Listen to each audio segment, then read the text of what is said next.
हरे Krishna Bhagavad Gita chapter 1 श्लोक 36 अर्जुन उवाच पापं एव श्रयेद् अस्मान् अद्वैतान् अतत्तीना तस्मान् नरः वयं हन्तुं धार्तराष्ट्रान् सा बन्धवान् स्वजनं हि कथं हत्वा सुखिनः स्यामा माधवा। अर्जुन श्री कृष्ण भगवान से कहते हैं, यदि हम ऐसे आततियों को, अत्याचारों को, दुष्टों को मारते हैं, उनका वध करते हैं तो हम पर पाप चढ़ेंगे। अतः यह उचित नहीं होगा, सही नहीं होगा कि हम धृतराष्ट्र के पुत्रों और उनके मित्रों का वध करें। हे लक्ष्मीपति कृष्णा, हमें क्या फायदा होगा और अपने ही कुटुंबियों को, अपने ही परिवार वालों को मारकर हम किस प्रकार से सुखी हो सकते हैं। वैदिक आदेश अनुसार, अकॉर्डिंग टू द वैदिक इंस्ट्रक्शंस, आतताई अत्याचारी 6 प्रकार के होते हैं। विष देने वाला, घर में अग्नि लगाने वाला, घातक हथियार से आक्रमण करने वाला, धन लूटने वाला, दूसरे की जमीन हड़पने वाला और पराई स्त्री का अपहरण करने वाला। According to Vedic scriptures, there are 6 kinds of aggressors: a poison giver, one who sets fire to the house, one who attacks with deadly weapons, one who steals the wealth of others, one who occupies another's land, and one who kidnaps another's wife. ऐसे दुष्टों का तुरंत वध कर देना चाहिए, क्योंकि उनके वध से कोई पाप नहीं लगता है। आतताइयों का इस तरह वध करना किसी सामान्य व्यक्ति के लिए, किसी आम इंसान को शोभा दे सकता है, किंतु अर्जुन कोई सामान्य, कोई ऑर्डिनरी व्यक्ति नहीं है। वह स्वभाव से साधु है, अतः वह उनके साथ साधुवत, सेंटली व्यवहार करना चाहता था। किंतु इस प्रकार का व्यवहार क्षत्रिय के लिए, एक वॉरियर के लिए ठीक नहीं है, उपयुक्त नहीं है। हालांकि राज्य के प्रशासन के लिए उत्तरदायी व्यक्ति को साधु प्रकृति का होना चाहिए, किंतु उसे कायर नहीं होना चाहिए। Although a responsible man in the administration of a state is required to be saintly, he should not be cowardly. उदाहरणार्थ, भगवान राम इतने साधु थे कि आज भी लोग राम राज्य में रहना चाहते हैं, किंतु उन्होंने कभी भी कायरता प्रदर्शित नहीं की।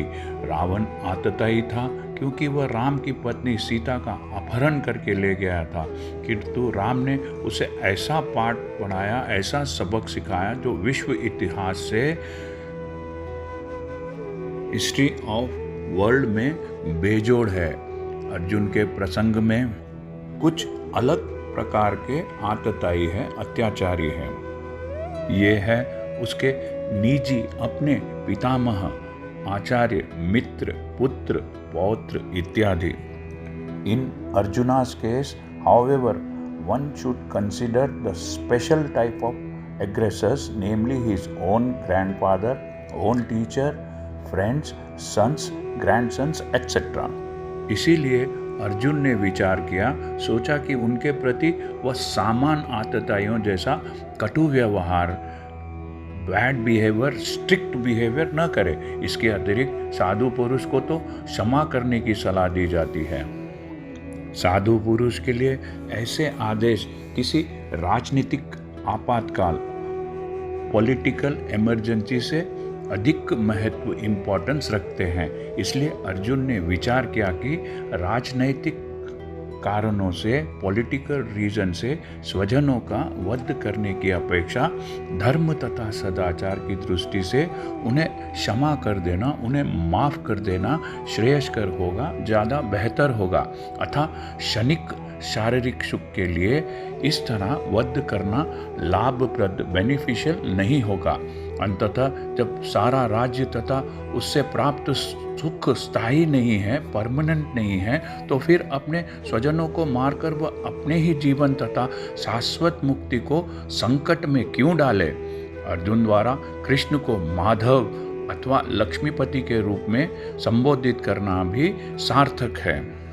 वह लक्ष्मीपति कृष्ण को यह बताना चाह रहा था कि वे उसे ऐसा काम करने के लिए प्रेरित न करे, प्रोत्साहित न करे, एनकरेज नहीं करे जिससे अनिष्ट हो, बुरा हो। किंतु कृष्ण कभी भी किसी का अनिष्ट नहीं चाहते हैं, बुरा नहीं चाहते हैं, भक्तों का तो कदापि नहीं। Arjuna wanted to point out to Krishna that as husband of the goddess of fortune, he should not encourage Arjuna to take up matter which would ultimately bring misfortune, but he should know that Krishna, however, never brings misfortune to anyone, especially never to his devotees. हरे कृष्णा। यदि आपको यह channel पसंद आया है तो subscribe दबाकर subscribe कीजिए और इस चैनल को लाइक कीजिए। Thank you. हरे कृष्णा।